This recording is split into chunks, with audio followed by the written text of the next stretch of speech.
Баршаңызға сәлем, құрметті менің алтын оқырмандарым.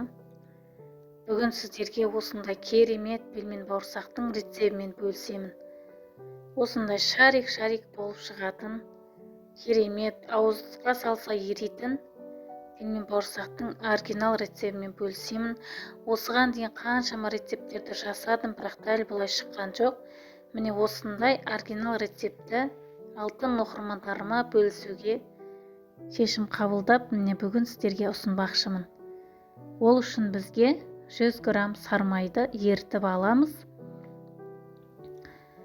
Еріген 100 грамм сармайға шым тұз салып, 1 шай кесені толтырмай су құйып, 1 жұмыртқа саламыз. Және осындай уксус 1-2 тамшы ғана болу керек, көп құйып жібермеңіздер. 1-2 тамшы ғана. Енді қалауларыңыз бойынша венчикпен я болмаса қолыңызбен де араластырсаңыз болады. Жақсылап біркелкі етіп араластырып алған соң 300 грамм ұнымызды салып, қамыр қылып елейміз.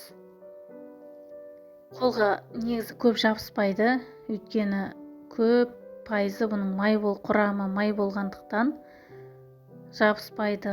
Бұдан артық ұн салмаңыздар. Әдемі қамыр болып шығады, ұн салмаңыздар. Тек қана жаятын кезде ғана кішкене сеуіп жерсеңіздер болады. Менің сармайым жұмсақ, енді ерітілген сармай болғандықтан менің қамырым жылы болып тұр қазір.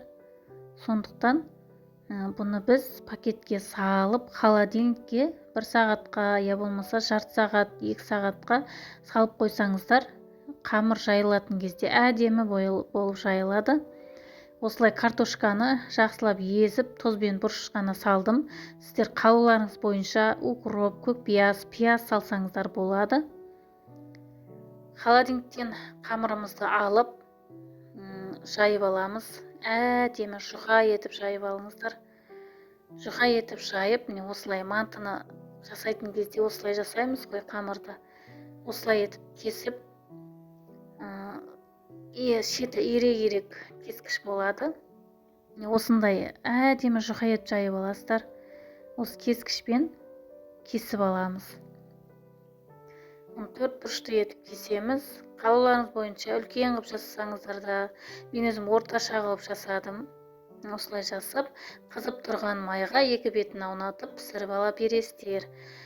Міне осындай әдемі пельмен бауырсақтың рецебімен мен арқылы 1-2 емес бірнеше адамдар табыс тауып отыр деп мақтанып айта аламын.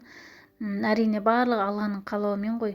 Сіздерге де бір пайдасы тисін деген ниетпен шығарып отырмын. Баршаңызға рахмет.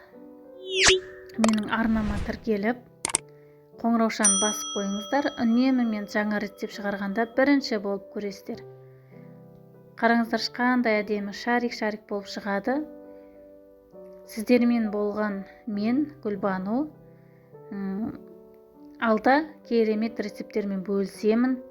Баршаңызға рахмет. Жасап көріңіздер. Жасап көріп жатсаңыздар, осы менің YouTube арнамдағы видеомен бөлісіп қойсаңыздар болады достарыңызбен. Баршаңызға рахмет. Кез келген дастарханның сәнін келтіреді. Жасап үйреніп алыңыздар.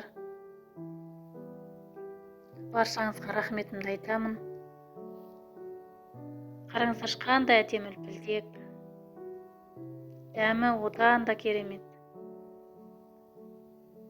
Сондай хрустящий қытырлап тұрады. Баршаңызға рахмет айтамын. Келесі менің шығатын видеомда жолыққанша деп айтамын. Рахмет баршаңызға.